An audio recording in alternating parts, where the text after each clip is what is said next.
नमो नारायण। राधे राधे।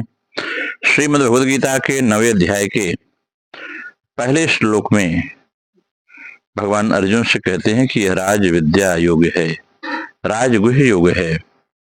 भगवान कहते हैं, हे अर्जुन, इदम तो ते गुह्यतमं प्रवक्ष्याम्यनसूयवे ज्ञानम विज्ञान सहितम यज्ञात्वा मोक्षसे शुभात्। भगवान कहते हैं, अर्जुन, यह अत्यंत गोपनीय विज्ञान सहित ज्ञान दोष दृष्टि रहित तेरे लिए तो मैं फिर अच्छी तरह से कहूंगा, जिसको जान करके अर्जुन तू अशुभ से अर्थात जन्म मरण के संसार से मुक्त हो जाएगा। यहाँ भगवान ने मन में जिस तत्व को विषय को कहने की इच्छा है उसकी तरफ लक्ष्य कराने के लिए भगवान यहाँ सबसे पहले इदम शब्द का प्रयोग किया है।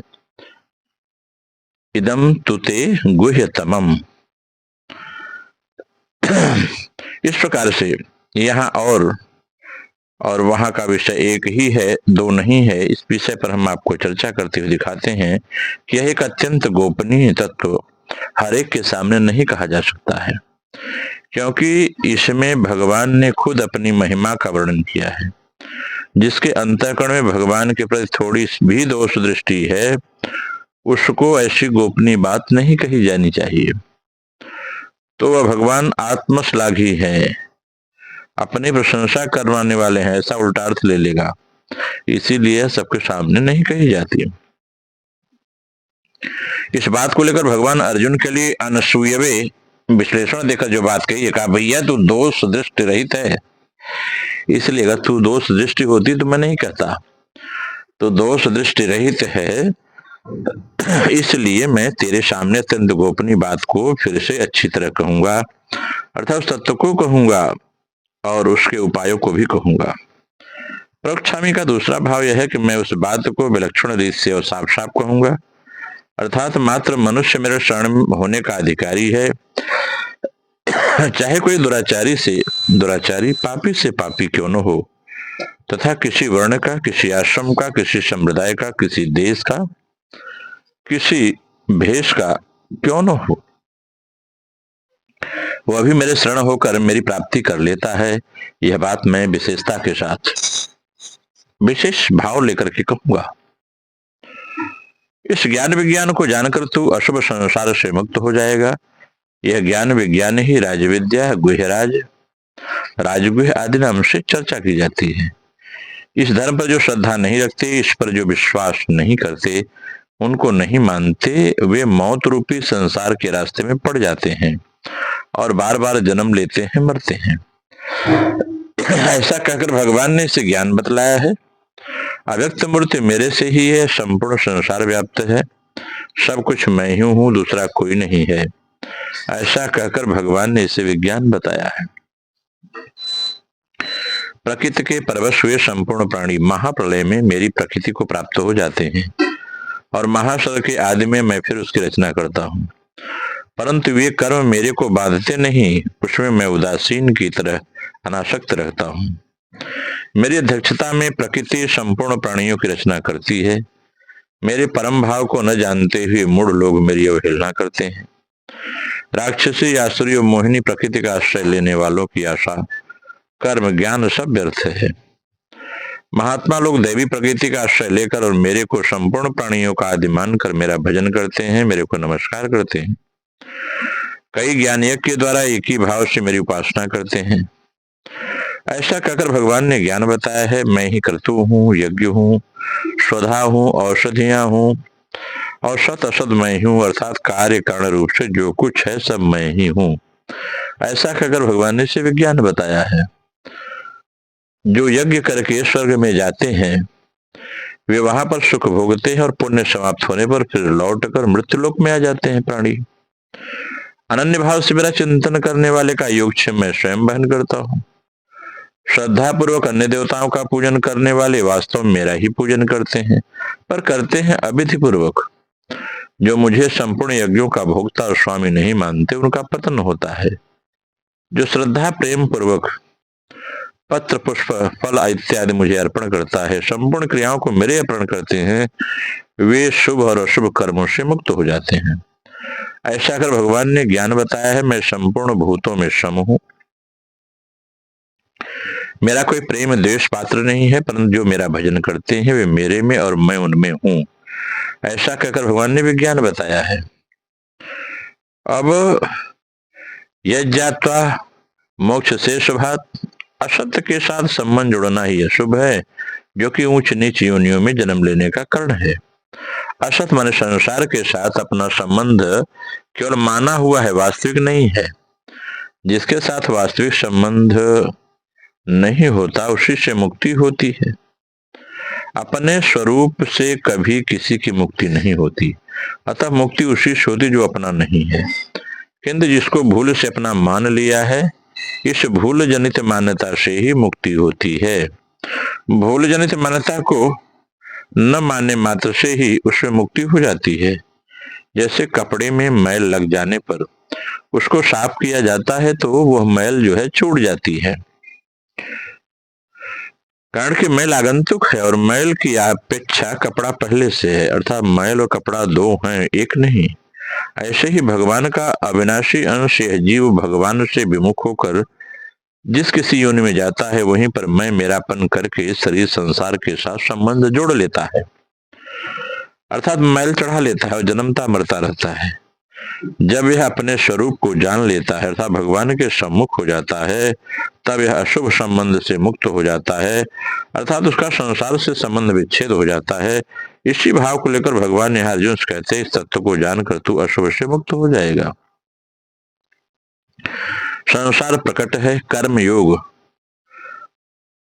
निष्काम भाव प्रकट न होने से गुह्य है, इससे भी गुप्त होने से ज्ञान योग आत्मज्ञान गुह्यतर है, ज्ञान योग से भी गुप्त होने से भक्ति योग परमात्मा ज्ञान गुह्यतम है, और गुह्य और गुह्यतर तो लौकिक है पर गुह्यतम अलौकिक है। ब्रह्मलोक तक के सभी लोग पुनरावर्ती होने से अशुभ है। गुह्यतम विषय को जान लेने से मनुष्य अशुभ से सर्वथा मुक्त हो जाता है।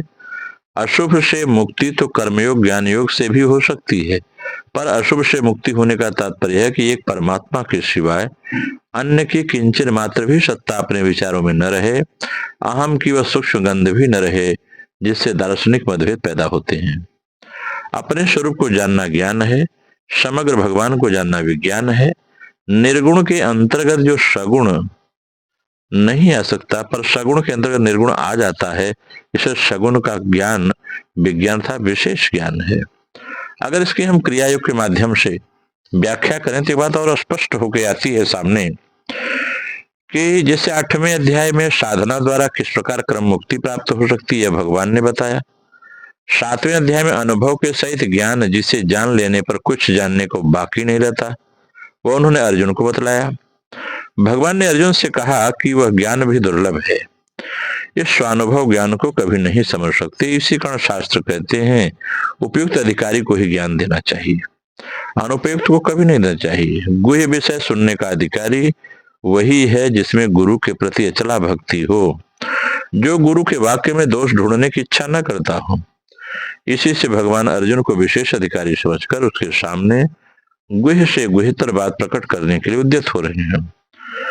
भगवान की जो ईश्वरीय माया शक्ति जगदादि रूप में उत्पन्न हुई है, उसका मूल तत्व भी अतिशय रहस्यमय है। उस तत्व को न समझ सकने के कारण संसार के असंख्य जीव मोह पास में आबद्ध हो रहे हैं। सत्संग, शास्त्रावलोकन और साधु संत की कृपा से हमारे चित्त में सुनिश्चित प्रश्न उठाते हैं। इस श्रुत्युक्त श्रेय ज्ञेय वस्तु को जानने के लिए जो मन का उद्योग है वही ज्ञान कहलाता है। और जीव भूता क्षेत्र रूपा को प्रकृति जो है, जो प्राण शक्ति के रूप में प्राणियों में प्राण धारणा का कारण बन जाती है, जो अंत प्रविष्ट होकर जगत को विदित कर रही है, वह परमात्मा की उत्कृष्ट प्रकृति क्षेत्रज्ञ जीवात्मा है।